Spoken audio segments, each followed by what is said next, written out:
Bonsoir à tous. Bienvenue dans l'édito politique cette semaine sur Radio des Îles, à jour J-4 des élections territoriales. Nous accueillons ce soir normalement M.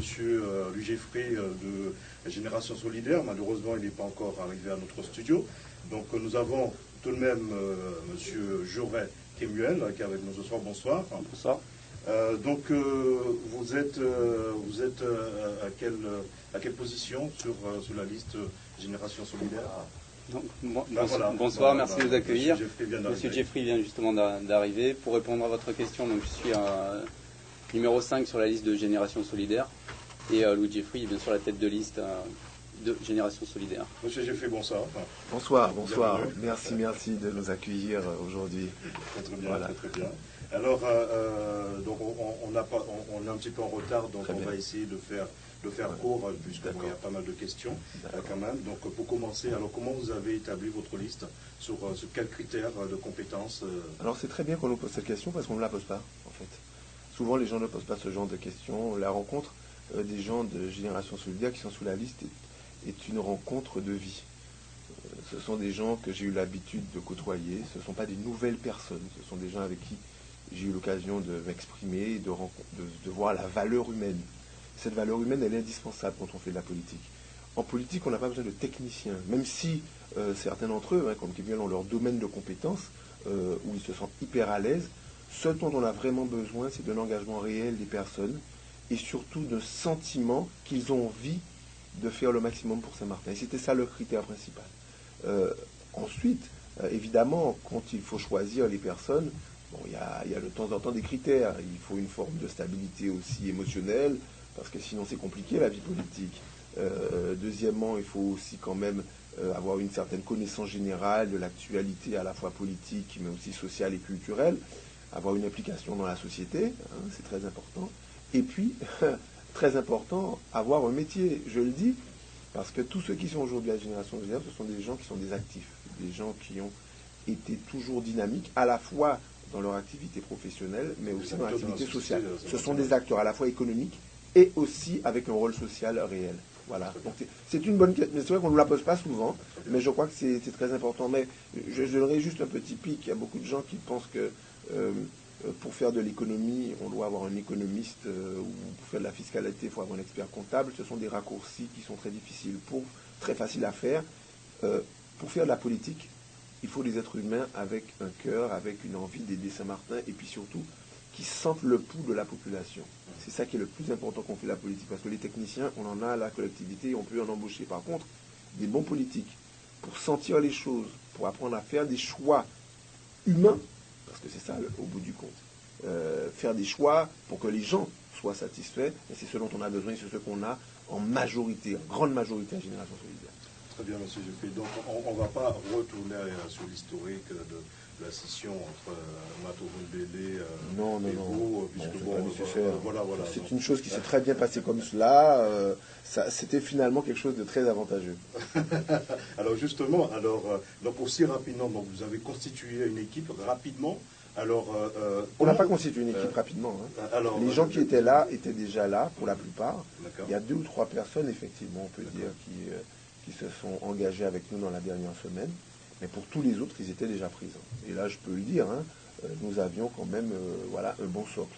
Alors certains ont décidé, par peut-être quelle que soit leur raison, mais aujourd'hui, je pense que beaucoup regrettent.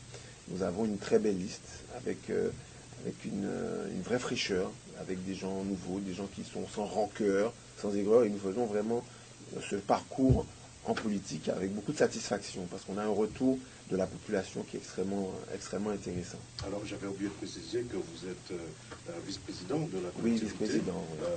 Donc quelle expérience vous en tirez justement durant ces 5 années je crois que la première des choses, c'est l'exercice du pouvoir. L'exercice du pouvoir est quelque chose de très difficile. Les gens pensent que c'est facile, mais on a beaucoup de difficultés.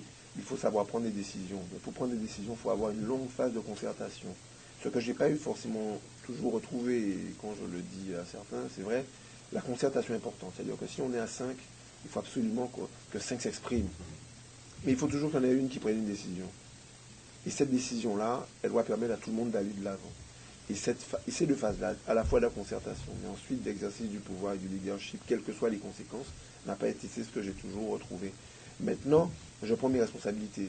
Aujourd'hui, nous sommes une génération, Kemuel et moi, je pense à nous deux, on doit avoir moins de 40 ans, quelque chose comme ça, largement, on doit avoir 38, 39 ans en moyenne. Nous sommes déjà des vieux pour ce qu'on peut appeler, quand on voit le Premier ministre, la Dominique, qui était Premier ministre à 34 ans, voire moins. Voilà, on a d'autres exemples en métropole. On n'a aucunement à rougir de notre parcours en politique. Aujourd'hui, ceux qui ont peut-être à rougir, ce sont les dinosaures. Ce sont ceux qui font de la politique depuis 15-20 ans et qui s'accrochent encore et qui n'arrivent toujours pas à percer. Moi, je vois tous ceux aujourd'hui qui font les mêmes choses depuis 20 ans, certains au pouvoir, certains pas au pouvoir. Là, moi, je trouve qu'ils ont du courage. Nous, on a la jeunesse.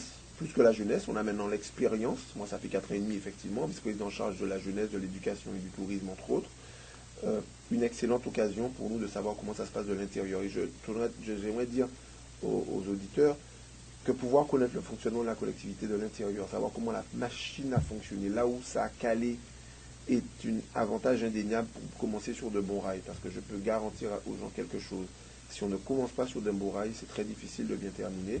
Et maintenant, on sait comment on va commencer cette nouvelle mandature. Voilà. Alors, si vous voulez bien, donc on va détailler un petit peu votre programme, suivant les différents domaines, notamment l'éducation, le tourisme, la fiscalité, également l'écologie.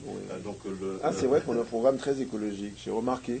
On a remarqué qu'on avait un programme très écologique. C'est vrai, mais on s'en est rendu compte, comme quoi on n'est pas des écologiques, des écolos de façade. Nous sommes des écolos de conviction. On n'a pas effectivement, on n'a pas du tout mis l'accent sur l'écologie. Alors, par quel domaine vous voulez commencer? L'insécurité, par exemple? Ah oui, parce que l'insécurité, pour moi, est un problème majeur à Saint-Martin. Il faut commencer par ce qui est un problème majeur et ce qui est un facteur limitant du reste. On commence par régler ce qui est un facteur limitant, c'est-à-dire qu'on peut mettre des millions dans l'économie.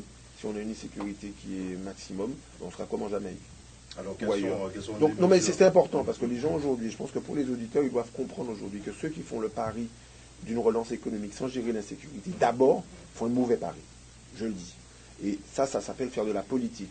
Aujourd'hui, on doit savoir quelles sont nos priorités. Alors, tous les gens parlent d'emploi. Alors, comme on parle d'emploi, les gens parlent d'économie. Attention, méfions-nous. Le premier facteur limitant, c'est la gestion de la délinquance. Et la gestion de la délinquance, ça se fait en mettant en activité les individus, c'est-à-dire en mettant, on va dire, les jeunes, comme on les appelle aujourd'hui, même s'il ne faut pas les stigmatiser, au cœur de notre action. Et nous, on a un plan très précis pour les jeunes, très chiffré, très cadré.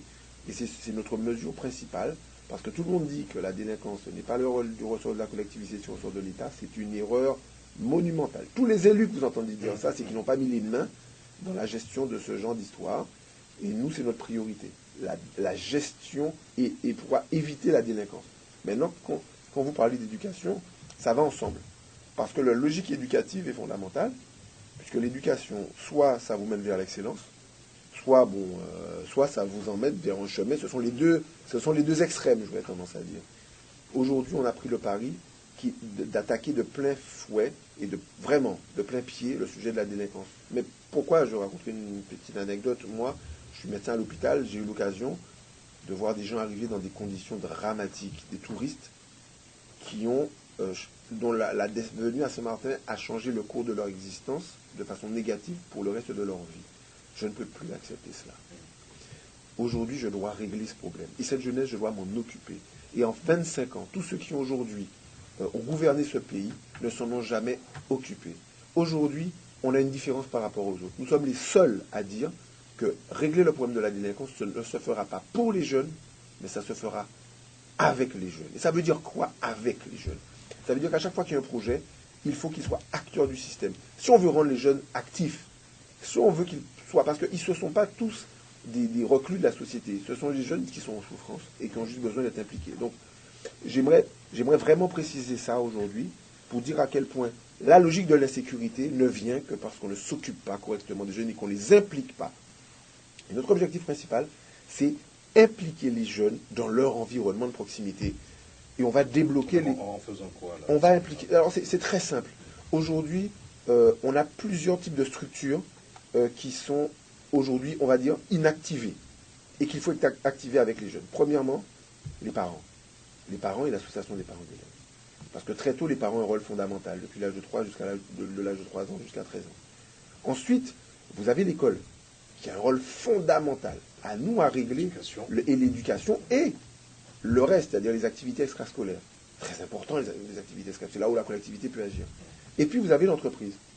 Les entreprises qui, elles, peuvent être un partenaire avec l'éducation pour justement récupérer certains jeunes qui ne sont pas à l'aise sur les bancs de l'école.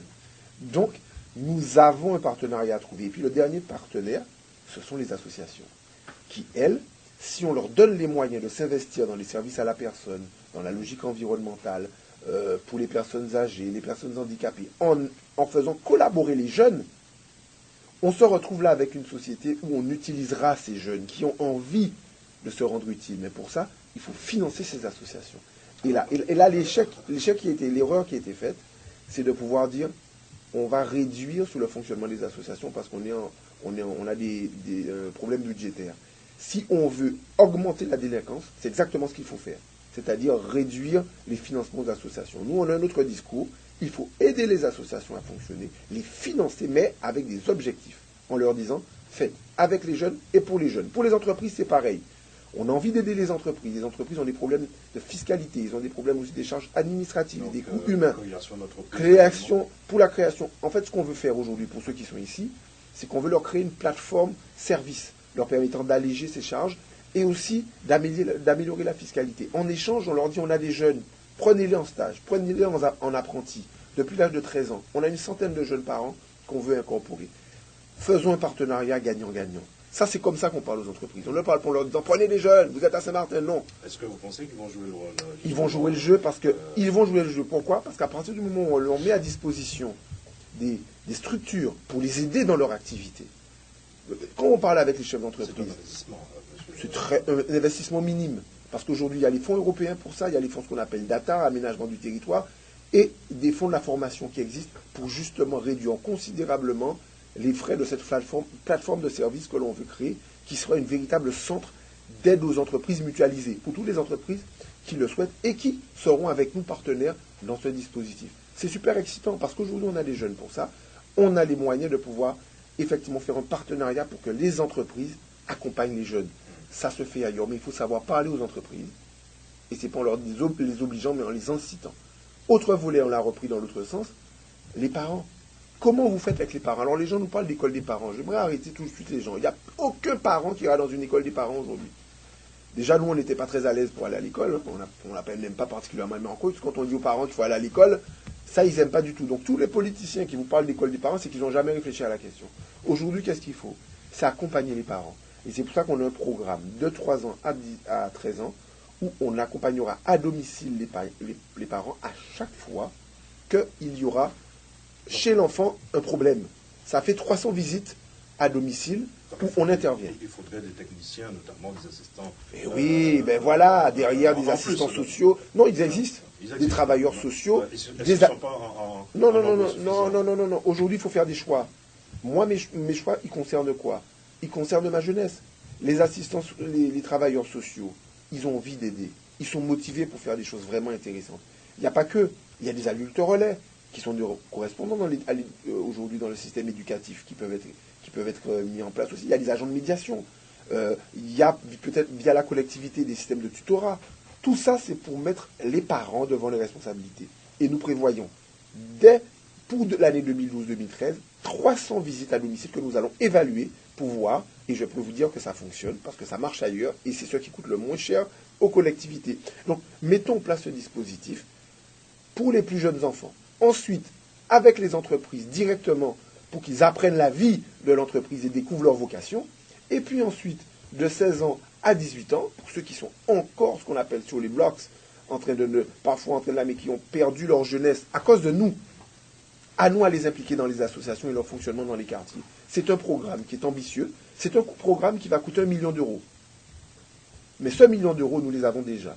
Parce qu'on les a déjà. Je vous explique pourquoi. Quand on regarde le budget de la collectivité et on regarde tous les autres programmes, plein de gens veulent mettre des fonds pour la sécurité par-ci, pour le gardiennage par-ci. Ils veulent mettre 600 000 euros pour surveiller le fort ou d'autres éléments. Moi, je demande 1 million. Pourquoi parler précisément du fort Parce que c'est un projet que j'ai entendu.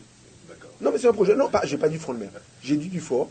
Il y a aujourd'hui 1 million d'euros pour les associations sportives, pour les associations d'aide à la personne. C'est rien comme argent. Et nous, en mettant cela pour que les jeunes se mobilisent, soient acteurs de leur quartier, c'est le minimum que l'on peut faire. Mais je vais vous dire, ça va pas révolutionner Saint-Martin.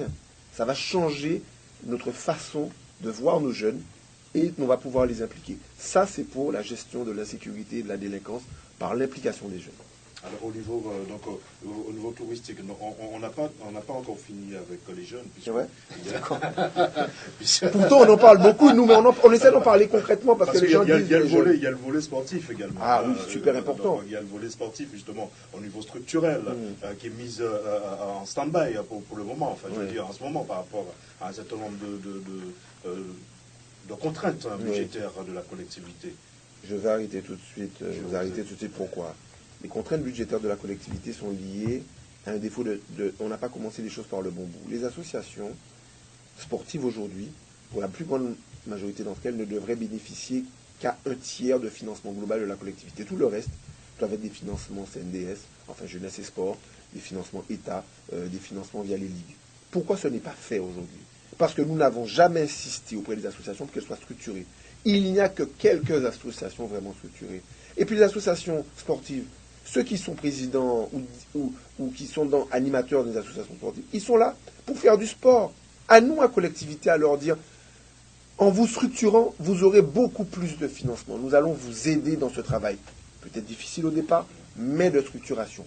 Et les moins importants dans le sport, parce qu'une fois qu'elles sont structurées, elles sont éligibles à beaucoup plus de fonds. Mais nous avons sur notre liste quelqu'un qui est spécialiste des arts martiaux. C'est M. Christian Pujol. On est très content de l'avoir avec nous. On en a un autre, comme Moïse Masselet, qui est très en contact avec le jeune, parce que vous savez qu'il est dans le domaine de l'armurerie, des choses comme ça.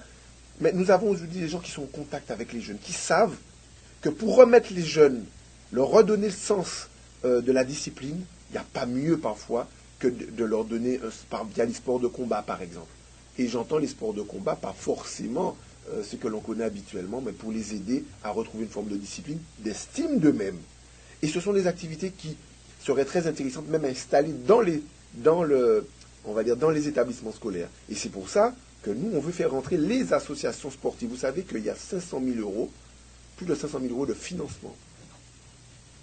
Aujourd'hui, d'appel à projet pour des associations sportives, pour qu'elles fassent des activités dans les établissements scolaires. Est-ce que vous le savez ? Vous ne le savez pas. Moi, je vous le dis parce que ce sont des choses que l'on connaît, puisque j'étais en charge du sport. Mais pour dire qu'il y a des solutions.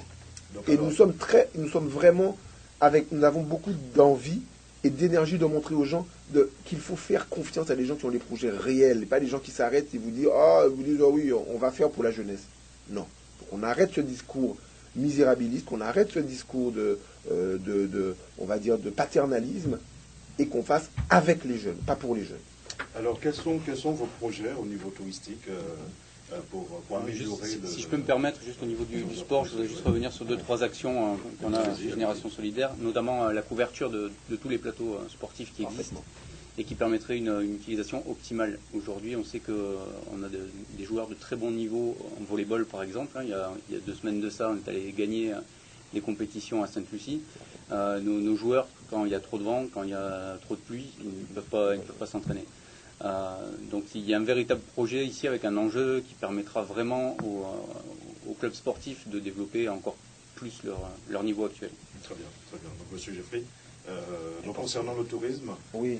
Alors quelles sont vos mesures pour améliorer la situation touristique le tourisme, aujourd'hui le tourisme pour nous c'est avant tout une image. Et notre image, l'image que l'on veut développer à Saint-Martin, c'est une image d'une destination, allez on y va peut-être pour l'écologie, nature et bien-être. Si Saint-Martin, partie française, se dote d'une identité réelle, touristique, nature et bien-être, ça va être un boom considérable pour notre activité touristique. Parce qu'enfin, on va se doter d'une vraie identité. Moi j'entends plein de gens qui rentrent dans des discours techniques. Moi, quelqu'un qui habite les États-Unis, qui veut venir à Saint-Martin, il ne se dit pas, oui, il nous faut une agence du tourisme plutôt qu'une office du tourisme à Saint-Martin. Il veut savoir pourquoi il ira à Saint-Martin plutôt qu'à Saint-Barth, ou plutôt qu'à Anguille, ou plutôt qu'en partie hollandaise. Nous avons besoin de promouvoir ces destinations nature. Ça passe évidemment par des mesures environnementales. Oui. Évidemment. C'est-à-dire pour être en phase avec ce tourisme nature. Justement. Je n'ai pas dit tourisme vert. J'ai dit l'environnement. Voilà, l'environnement. Les maîtrises de l'environnement. Voilà. Le balisage des différents sentiers qu'il peut y avoir, pédestres, ou sur les plages, les sites à visiter, etc. On a énormément de sites ici qui pourraient devenir des hauts lieux du tourisme saint-martinois et qui sont complètement sous-exploités. Bien sûr, on a une plage de sable vert dont tout le monde ignore l'existence. Donc vous voulez reconsidérer le schéma touristique l'image touristique de Saint-Martin avant. Nous, en tant que politique, c'est quoi? On doit avoir une idée de ce qu'on veut pour Saint-Martin. Ma première chose, c'est que moi, quand je veux que les gens parlent de mon île, je veux qu'on dise on va à Saint-Martin parce que c'est beau, parce que c'est vert et parce que les gens y sont sympas. Et c'est pour ça qu'on appelle ça une destination nature et bien-être. Bien-être parce qu'aujourd'hui, on a déjà une réputation de Friendly Island. Qu'est-ce qu'il nous faut le plus que ça? Que de promouvoir des éléments à la fois de culture, de la culture saint-martinoise, mais au-delà de ça, avoir aussi tout un aspect autour de la santé, des massages, pouvoir par exemple dans chaque hôtel, pouvoir à n'importe quel moment, pouvoir bénéficier de soins, de choses comme ça. C'est une identité. Il y a des endroits qui aimeraient avoir ça. Et nous, on a des moyens pour pouvoir former des gens, former des jeunes à ces métiers. Est-ce que vous pensez justement les professionnels de l'hôtellerie veulent forcément, puisque il y a eu un tourisme de masse qui malheureusement dans le cadre de la défiscalisation n'y est plus. Bon, est-ce que vous avez fait des propositions déjà aux professionnels? Est-ce que vous voulez que je vous fasse une confidence? Ce sont les professionnels de l'hôtellerie qui m'ont suggéré le tourisme nature. Parce qu'ils m'ont dit, avec un tourisme nature, on garde notre cachet haut de gamme.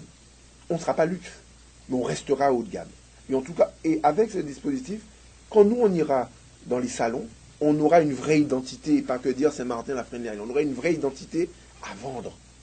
Et on a besoin de ça. Mais il faut que Saint-Martin aille. Il faut que les politiques à Saint-Martin aillent dans ce sens-là. Et pour ça, moi, mon idée, vraiment, quand j'en parle, je sais tellement bien d'avoir une destination vraiment verte, avec des parcours, avec des étangs qui seraient aménagés. On prévoit ça dans notre programme.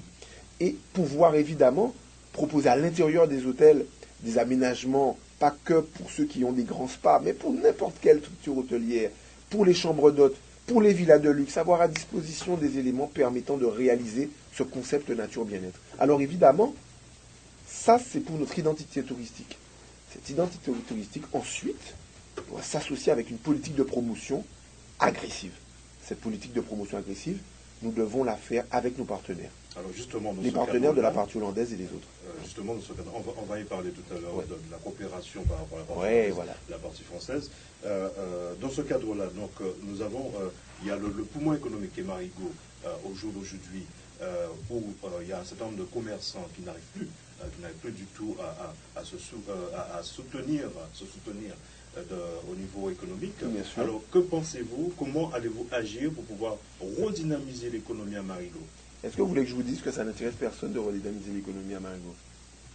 Bon, moi je dis ça, mais bon, c'est vrai. C'est vrai en plus.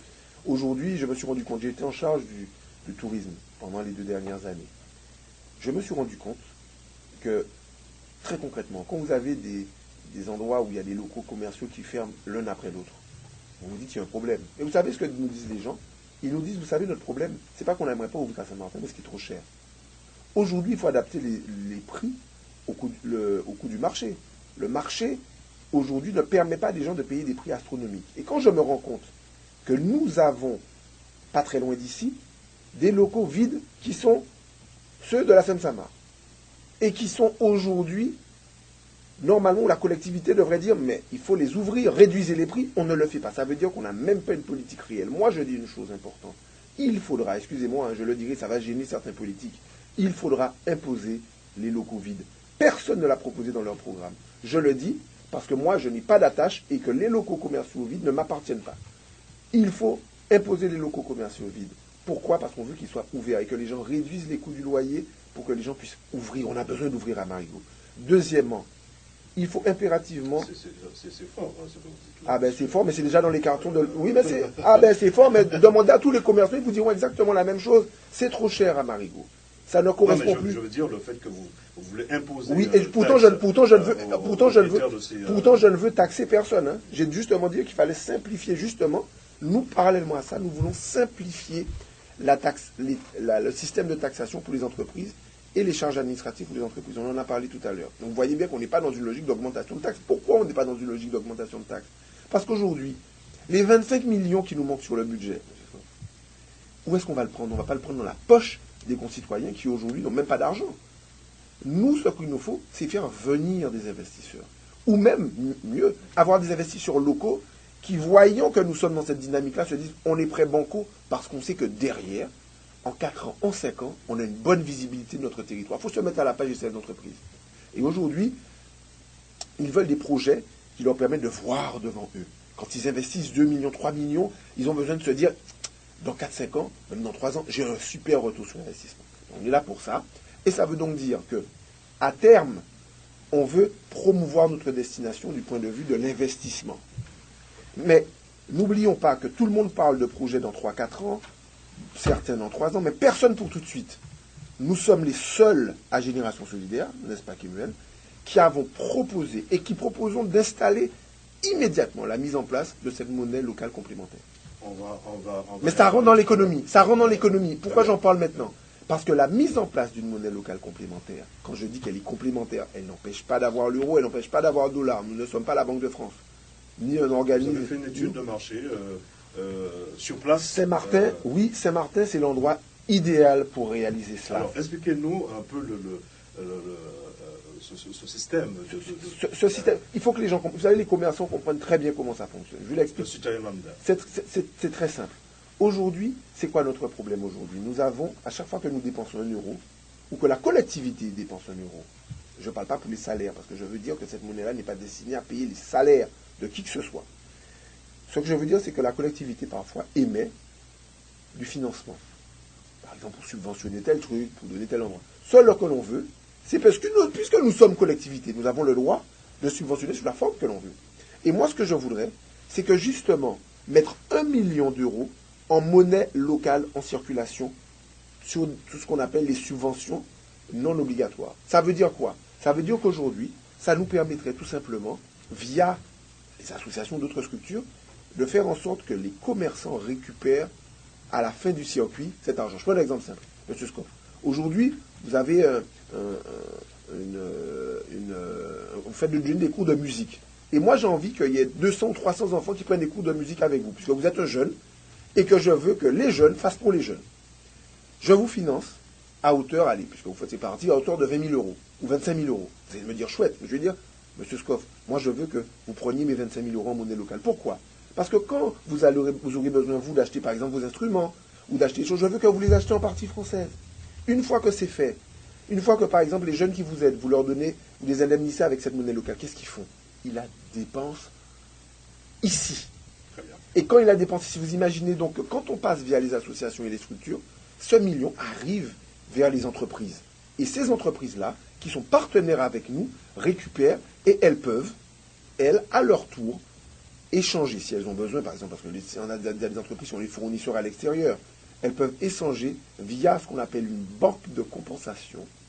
Elles peuvent échanger, par exemple, si elles ont 3 000 ou 4 000 euros en monnaie locale, elles peuvent les échanger en monnaie, en euros ou en dollars pour les besoins via la banque locale que l'on a mis en place. Est-ce que ça a été clair? Très bien, monsieur. Voilà. Le temps nous est un peu très court. bien. Donc nous allons rapidement accélérer. Donc la fiscalité, donc comment comptez-vous améliorer la fiscalité? Comment comptez-vous en tout cas mettre un certain nombre de mesures pour pouvoir générer des fonds pour remplir les caisses, entre guillemets? La fiscalité n'a jamais été un très bon processus pour faire rentrer de l'argent dans les caisses. Aujourd'hui, on sait très bien que nous avons des taxes qui sont décriées. La TGCA, par exemple, la licence patente. Tout ça, ça représente un magma parfois incompréhensible pour tout un chacun. Et beaucoup de gens pensent qu'on veut juste leur enlever des choses et ne rien leur amener. La fiscalité est un outil qui est destiné à améliorer l'activité, pas à la ralentir. Si aujourd'hui, nous mettons en place une taxation pour casser la croissance, il faut l'arrêter immédiatement. La TGCA, elle a été mise en place, une taxation indirecte. Nous devons d'améliorer cette TGCA, mais surtout de faire en sorte qu'elle n'ait pas des... Elle a aujourd'hui des vraies carences, où on peut juridiquement être attaqué. Nous devons rapidement régler ce problème. Je ne vais pas rentrer dans les détails de la TGCA, mais ce serait tellement intéressant de vous dire, mais au moins 6 ou 7 erreurs flagrantes où on peut être condamné au tribunal administratif pour ça. Donc améliorer ça. Deuxièmement, pour ce qui est de la licence patente, nous devons absolument simplifier toutes ces démarches. C'est trop compliqué, les gens ont l'impression qu'ils ne savent plus. Tous les mois, ils payent un truc différent. C'est compliqué pour eux à gérer. Donc, moi, si je parle au grand public de la fiscalité, sachez que pour moi, la fiscalité est faite pour attirer les entreprises et non pas pour les éloigner. La fiscalité, elle n'est pas faite pour tuer les pauvres qui sont aujourd'hui, qui n'ont rien, mais plutôt pour leur permettre d'être en activité. Voilà le principe de notre fiscalité.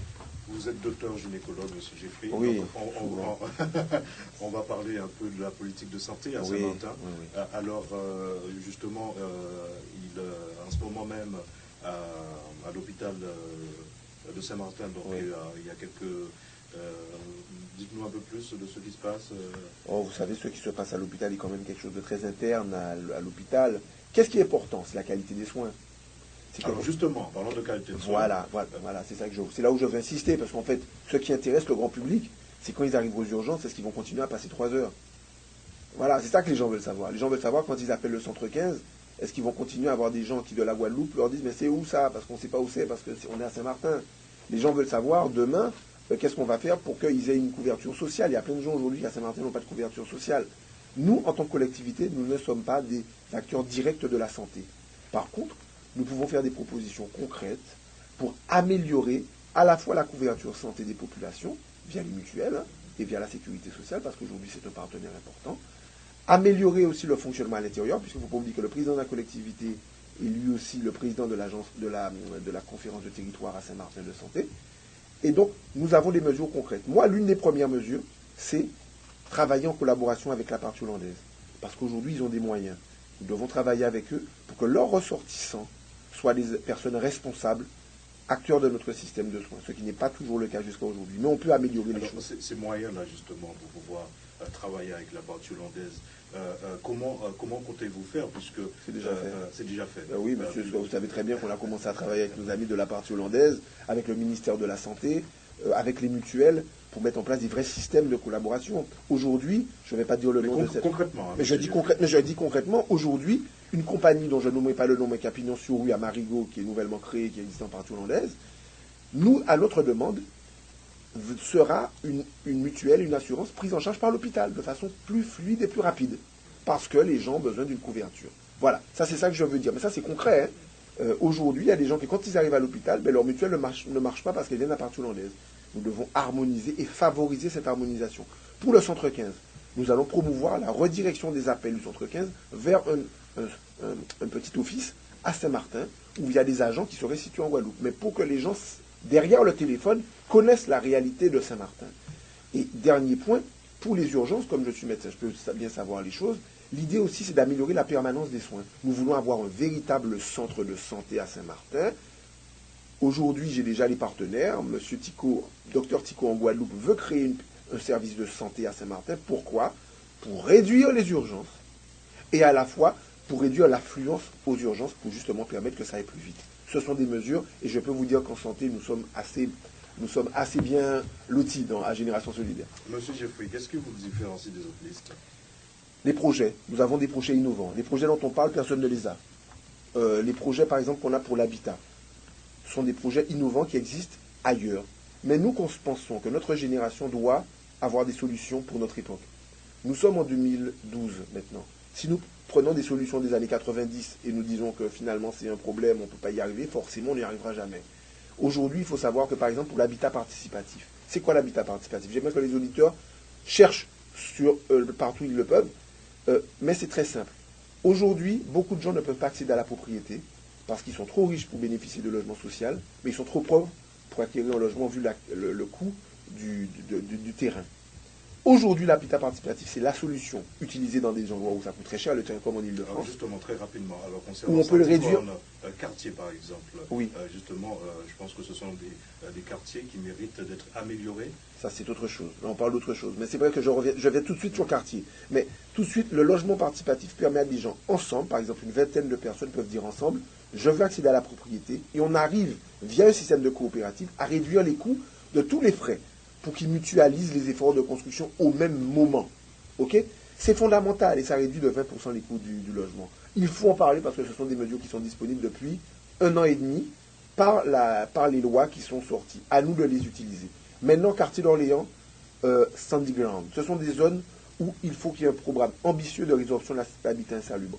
Beaucoup de gens aujourd'hui disent aux gens, oui, on va pour les logements, on va régulariser tout le monde. C'est pas si facile que cela, régulariser tout le monde. C'est une bonne mesure politique, mais ce n'est pas si facile. À nous de savoir qu'il faut d'abord communiquer avec les gens, leur dire que tout n'est pas possible. Leur dire aussi que quand on habite un endroit, on a des responsabilités qui y sont attachées. Nous devons aussi éduquer la population, ça doit se faire.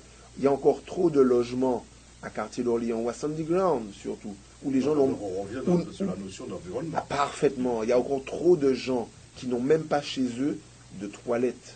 Ils n'en ont même pas sur le palier comme on peut en trouver ailleurs. Il n'y en a pas. Et aujourd'hui, c'est la première des choses à faire avant de penser que nous allons tout de suite rentrer dans un plan parce que c'est mentir aux gens. Aujourd'hui, sachons que les gens qui sont sur le terrain, ils ne sont pas expulsés, mais qu'ils doivent considérer que l'environnement, c'est une de leurs priorités. Et nous régulariserons volontiers tous ceux qui ont une vraie dynamique environnementale à cœur et qui font les efforts, puisqu'ils habitent déjà là, pour améliorer leur environnement. L'urbanisme fondamental. Vous savez qu'on aura bientôt la compétence en matière d'urbanisme, en matière d'environnement et de logement.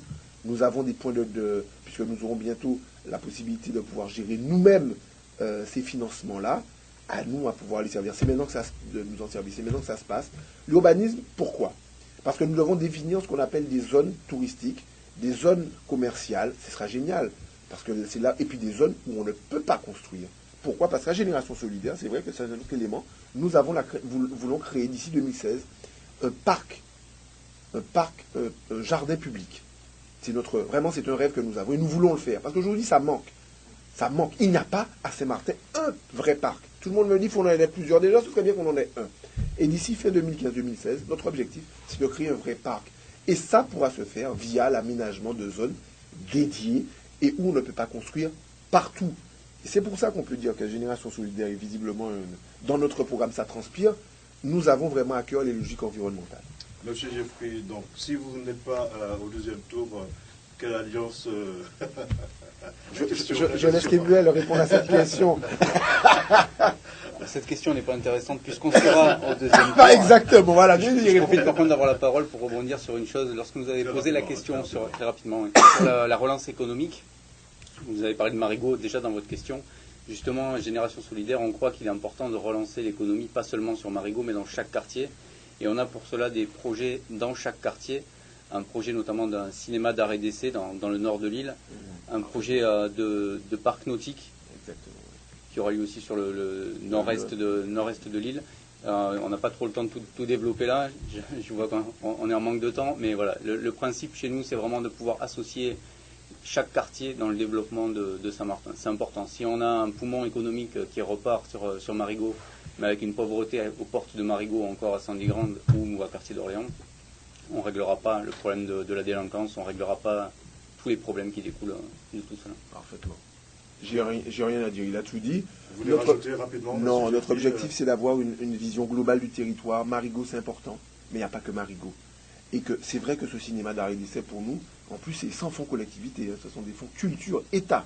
Le parc nautique il doit être mis en place. On a besoin d'avoir des enfants tournés vers la mer, vers les activités nautiques et les activités de la mer en général.